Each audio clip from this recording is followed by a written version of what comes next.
Ready হচ্ছে এখন। কি করছো ব্রেকফাস্টে? ব্রেকফাস্টে আজকে করছি হচ্ছে, দাঁড়াও কি করছি দেখো ব্রেকফাস্টে আজকে। হ্যাঁ দেখি। কালো জিরা দেবো, কালো জিরা দিয়ে আর আর এই যে হিং আছে, হিং দিয়ে না আলুর তরকারি করব। মানে ভীষণ ভালো লাগে হিঙের গন্ধটা আলুর তরকারিতে দিলে। আমার খুব ভালো লাগে। করেই যাচ্ছে সবকিছু। আর এই যে আলুটাকে না আমি সেদ্ধ করে রেখেছি, মানে সেদ্ধ করে আলুর তরকারি করলে না বেশি টেস্টি হয় খেতে। হ্যাঁ। তুমি যদি সেদ্ধ করে আলুর তরকারিটা করো না খুব ভালো লাগে আলুর তরকারিটা সেদ্ধ করে করলে।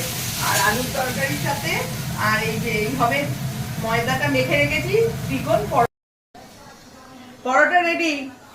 অনেক বেলা হয়ে গেল তোমাদের ব্রেকফাস্ট দিতে আজকে। না না ঠিক আছে। দেখো বন্ধুরা, এই যে ত্রিকোণ পরোটা আর হিং দিয়ে আলুর তরকারি আজকে মানে একদম রেডি। সবাই বাড়ি